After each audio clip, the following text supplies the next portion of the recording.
Hello, friends. I'm Cassandra Joan Butler, also known as Agent 56 with the Cosmic Intelligence Agency, and we have Cosmic Connections right now. So for the next 25 to 30 minutes, sit back, relax, and I'm going to be talking about the week ahead. But more importantly, I would love to hear from you. And, we had that blue moon on Sunday night at 9 degrees of Sagittarius. And what that implies, oh, by the way, the definition of a blue moon is 2 full moons in a given 30-day month. And it sounds kind of, romantic, a blue moon, but it happens from time to time. The month that I've noticed over many years of doing the astrology, when we have 2 full moons in a given month, that month tends to be a little bit more emotional and a little bit more revealing, because the image of a full moon is seeing the dark, seeing what you don't ordinarily see. So has anyone been experiencing that this past week or even this past month? Seeing things about your life that you hadn't noticed before. And with that knowledge comes the imperative to take action. When we don't know what we don't know, but we get more information and we can make a more educated plan for ourselves. So that's the energy even of this week. Now, today, I don't have a chart for this, but I will talk about today. Last night at 10:43 at night, this is Eastern time, we had what's called the disseminating cycle. And that's often the time when we meditate and communicate with regards to whatever we learned over the weekend. All right. So we had the full moon on Sunday, on Monday, and then beginning on Tuesday. And that's true for today. I don't want to confuse the issue here. We may want to communicate or blow off steam and tell people what we've learned. So the question of the week is twofold. Have you received some significant illumination in the past month? And, oh, by the way, today and yesterday, and presumably tomorrow and Friday, are you going to be talking and sharing with others what you've learned? Like, I didn't realize this about my situation. I have to take action on it. That type of thing. All right. So, yeah, why is this saying end the stream? I have no idea. Okay. So big hugs to you, Hal. Hello, Terry and Nancy and Kathy D. And Ryan is listening to my favorite sound in the entire world, even above music, right? And I like music. I'm not completely devoted to listening to every band's. I'm not a music aficionado, but I am a evening Peepers aficionado. I could listen to the Peepers all year long. Hey, Janet. Okay, you're with John. Big hugs to you, because you had that Pluto Mars thing going on, and it's beginning hopefully to wane a little bit, the intensity. Lisa, greetings to you. Lynn, good evening. Hi, Nancy Smith. Good evening. You've been tortured by managers, and I had the sun realization. Oh, how interesting. Ryan is following suit. Sun realization. I will never do that again. Whenever I hear anyone say, I will never do this again, I think of that line in God of the Wind, and Scarlett O'Hara is ripping those turnips out of her garden and saying, as God is my witness, I will never go hungry again. Never mind. Anyway, you'll never do it again, Ryan. That's the type of thing I'm talking about, friends. Illumination, where we find Sagittarius. We want to talk about it moving forward. But the focus tonight is going to be on next Monday's last quarter cycle, because we're going to talk about ways to integrate all of our learning since the new moon in Taurus. And so what we're going to do with all this information, let's set a plan, because we want to prepare for the new moon in Gemini. And that new moon in Gemini is on Sunday, the 14th, the new moon on Flag Day, by the way, on the 14th of June. And so between now and the 14th, we're integrating, molding, absorbing, and consciously or unconsciously forming a new template, a new plan for ourselves. So that's the message of today. Shaki, hello, I'm well. Thank you for being here. Hi, Paula. Hi, Candy. Feels like a Mercury retrograde with a full moon. Nothing is going right. A lot of people have been reporting that, Candy. And when I look at the chart, I'll explain why, by the way. Today in particular, we've had some inconjuncts, and that's when the sun and the moon are making a 150-degree angle, and it feels like our emotions are frustrated with our situation, and we can't get out of a particular, I call it the hamster wheel experience. If something's not going right in your life and you see a plan for exiting and changing and rearranging, you feel good. But if you're not seeing what the steps are, that's called an inconjunct. And so that inconjunct was launched last night, actually, at 10:53 in the morning. All right. So that's the question of the week. Illumination friends. Anyone else want to comment on it? Hi, Jennifer and Lynn and Nancy. Hello. Terry. Hello. Peggy. Hello. Good evening, Cindy and Nancy and Shaki. I think I said hello to everyone here. I believe Sarah. Blessings to you from Nebraska, my friend, and Jillian and Debbie S. and Ellen. It's been rough, a little bumpy. Hi, Barbara. You felt like a hamster all day. You know that feeling. Hamster in a cage, or another good analogy is the Groundhog Day, right? There was a movie to that effect. Groundhog going over and over and over. And Melissa, hello, big hugs. Rodney, hello, good hugs. Mary Jane, hello, good evening, everybody. So let's bring in the slides and talk about what the future is going to be bringing to us once we hit next week on Monday. So remember, we have 4 main cycles every month. The new cycle, the second quarter cycle, the full moon, the third quarter cycle, and then we restart. So on Monday, the 8th of June, we have what's called the 10th degree activated. This is Eastern time, 6 o'clock in the morning. So you wake up, you're off to work, and the moon and the sun are forming a 90-degree angle, and this is the chart. Now, remember, if you look around your world, what do you see? You see nothing but angles. I'm encased in an angle. It's called a square, a screen. Squares in astrology is the communication of tension.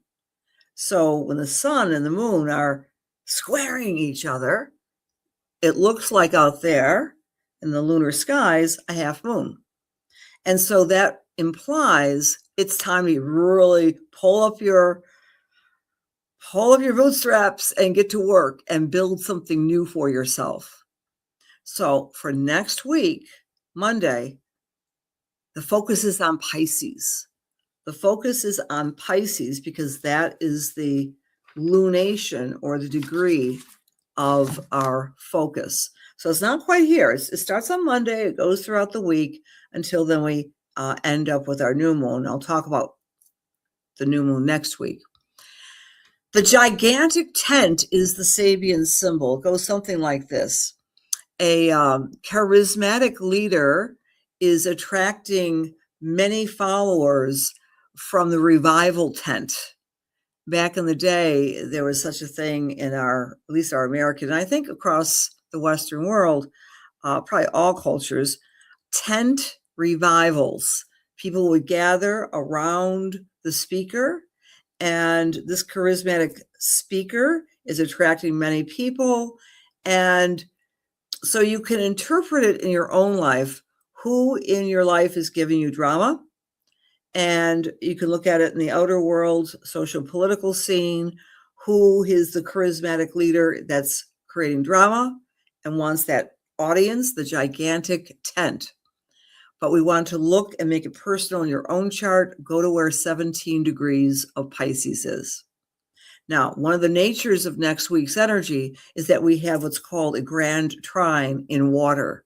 So water, of the four major elements, air, fire, earth, and water, is the element of attraction through emotion, through psychic intuition, compassion, and yes, feelings. So the moon will be in Pisces. The moon is trining Hygeia. Hygeia is health. So where you find Pisces in your chart, you're looking at health issues, right? Your sun or moon in Pisces, this is an important week next week. And you're looking at what makes me healthy, what makes me whole, and what makes me feel more balanced. And the asteroid called Angel is also trining this collection of water. Yep, there's an asteroid called Angel, and Angel is interpreted this way. There are always messengers of the divine around us. Many religions and cultures and applications of philosophy have the angels as the messengers of God, the messengers of the gods. So we're feeling kind of guided next week through our solar plexus, through our emotions, trusting our gut, trusting our intuition. So that's one thing.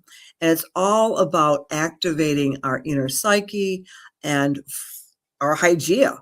Hygeia is the asteroid that says, I need to take care of myself. So watch that in motion, because it's a quarter cycle, friends. We want to eliminate that which is creating stress and embrace that which is keeping us whole and healthy.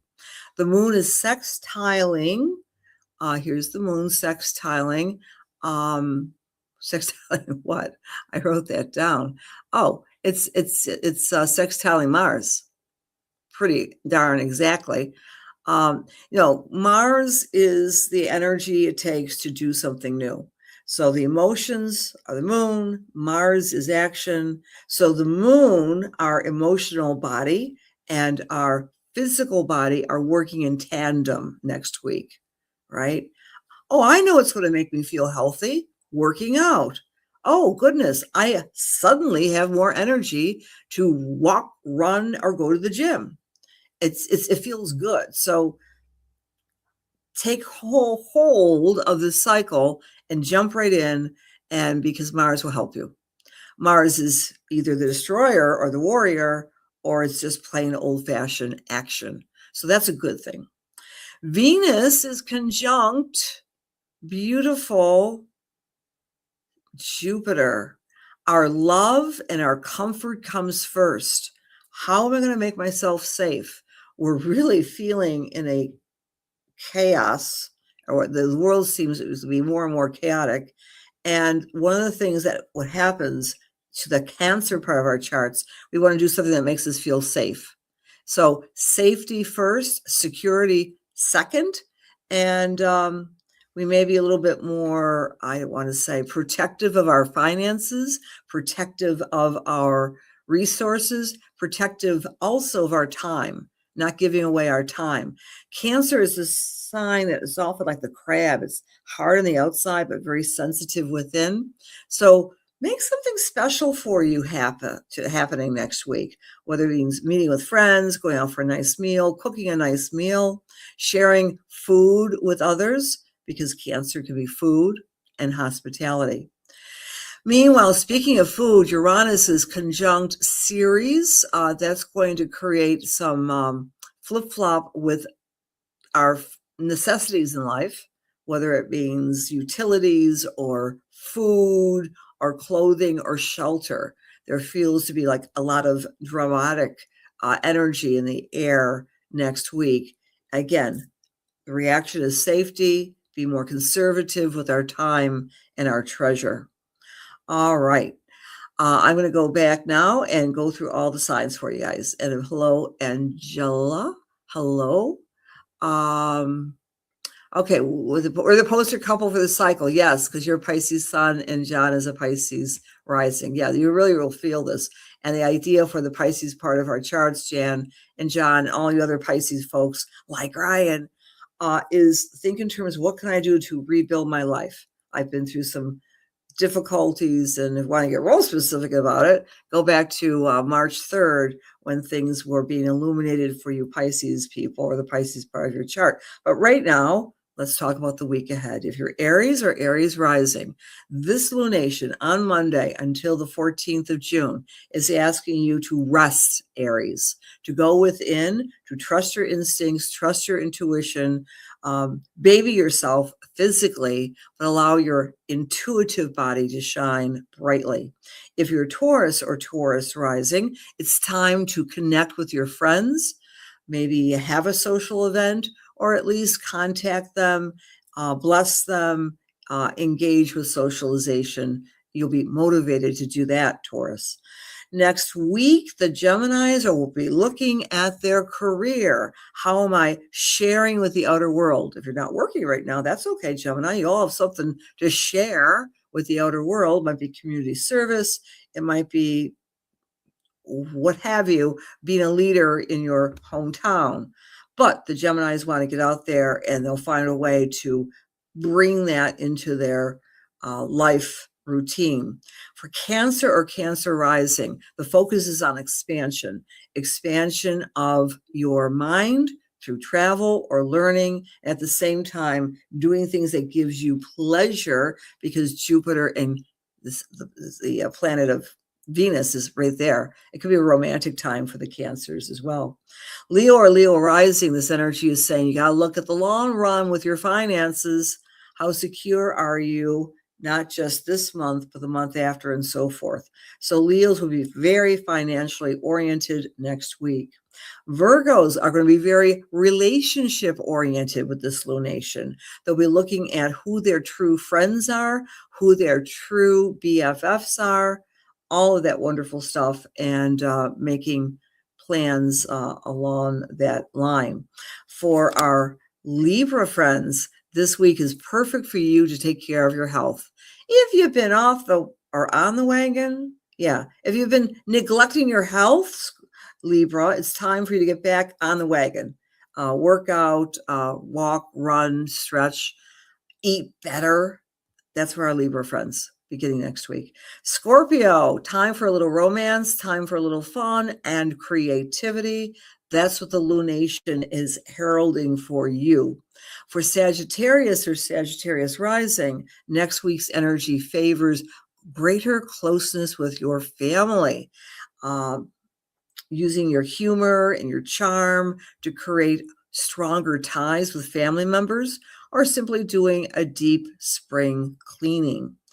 For Capricorn or Capricorn rising, this energy is suggesting to you to create a new template for you that involves your time management skills, being a lot more clear on when you want to do what according to your judgment call.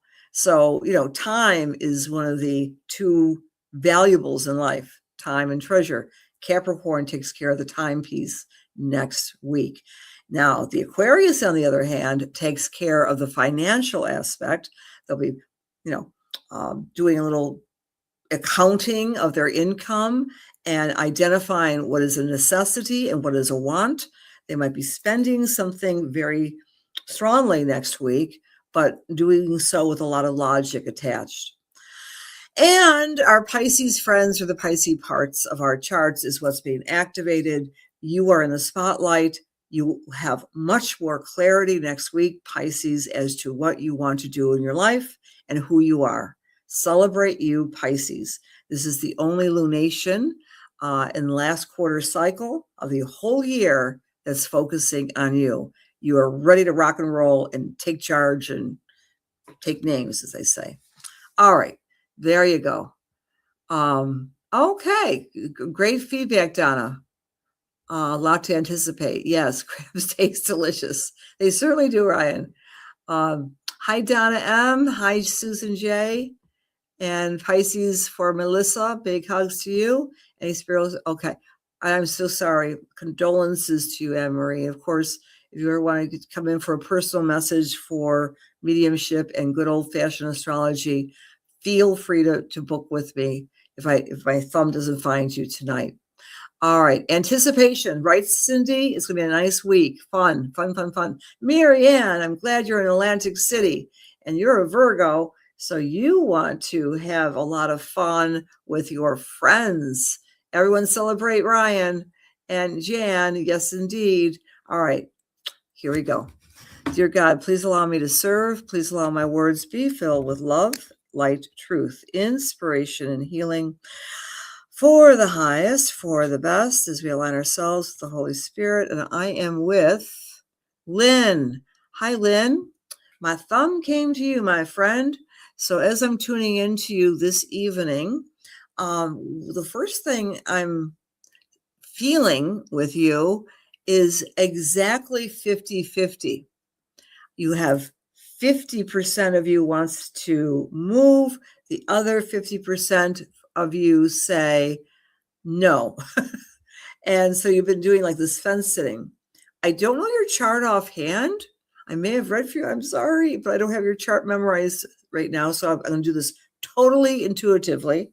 But I'm going to say that this full moon on Sunday gave you a little bit more insight about what your true feelings are, because there's a lot of considerations in your move, and one of them has to do with your loved ones around you. All right. There's two loved ones around you in your everyday reality that you don't want to disappoint if you make a larger move than they would like you to do. But I'm thinking you're getting closer to your answer as of this Sunday. And next week at the lunation on the 8th of June, I think that's the time when you kind of shrug your shoulders and say this, I've got to put my oxygen mask on, and that means a change for me. I do feel a big change for you, but I think it's going to be grounded, the actual change itself, not really strongly until the 1st of July. You might make the decision, and then by July 1, the action takes place. Why? July 1 is when our Jupiter goes into, or the 30th of June. It's not that far away. It's less than a month, goes into Leo. So that is for you, Lynn. The other thing I want to say to you, was there someone on the other side of life who was a great baker? I'm smelling a specialized version of chocolate chip cookies, but this one had walnuts and like even, I don't know, cranberries in it. It was like a real concoction of very nutrient-filled chocolate chip cookies, which are luscious, but there was a lot of other good things like nuts, and I'm feeling cranberries or some other berry in these cookies. And it feels like it wasn't so much a mother or grandmother, but maybe an aunt who made these cookies. And what she's saying to you is that you have to do what's best for you, because you are always doing what's best for others. And with that, I leave you many blessings, Lynn. Thanks for listening tonight. Okay. And then my next read. Okay. I'm with Donna Lynn. Hi, Donna Lynn. And as I'm tuning into this evening, I'm feeling like I've just let go of a lot of responsibility. My shoulders are feeling looser and lighter and less aggrieved. Now I use the word aggrieved. So this load is also some mixed with some grief and a loss, but it feels like someone close with you in the past 6 to 10 months. No, I think the loss was about 10 months ago, but the past 6 months was taking care of the loss, maybe taking care of their belongings, something along these lines, and working through the grief. But it feels like this spring, and as we go into summertime, you're saying to yourself with a lot of justification, well done, good and faithful servant to you. Now, whether you're getting that feedback from other people or you're realizing what a help you were to this individual or not, but I do feel a lessening and a lightening of your load, LLL, lessening and lightening of your load, Donna. That's number one, or number two. Number three, April was a really weird month for you. I'm going back to April, second, third week of the month, and there were some surprises and some added challenges And when I say surprises, I do mean surprise, but you handle it well with grace, and you're moving forward, and a lot to look forward to at the end of August. I don't know if you're planning a trip, but I'm feeling some celebration and some enjoyment that last week of August for you. Thank you for being here, Lynn. Okay, good. So I'll let you get out of there. I think that works. All right. So thank you all for being here. I wish I could come to all of you. Feel free to book a read with me. I have different timings all throughout the week. You can always contact me directly. I'll get you on the schedule. So next week, remember, Monday is the focus day, and then we're preparing for the new moon. And it's going to be a new moon of all things in Gemini. And then, boom, we go to summer solstice. And there's 2 other events for you to mark your calendars on or for. Chiron goes into Taurus, so I'll probably doing some form of class on that. And that takes place on June 20th. Jupiter goes into Leo on June 30th. First time in 12 years. Chiron's transition is first time in 50 years. So there's a lot going on in June, including my healing class using astrology, Universal Healing Protocol at Lilydale. So please, if you're anywhere near Lilydale on the 19th, a Friday of June, please join me to learn how to apply the astrology with physical, emotional, and mental healing. Great talking to you. Have a beautiful week. And I'm saying good night with great love. See you next Wednesday.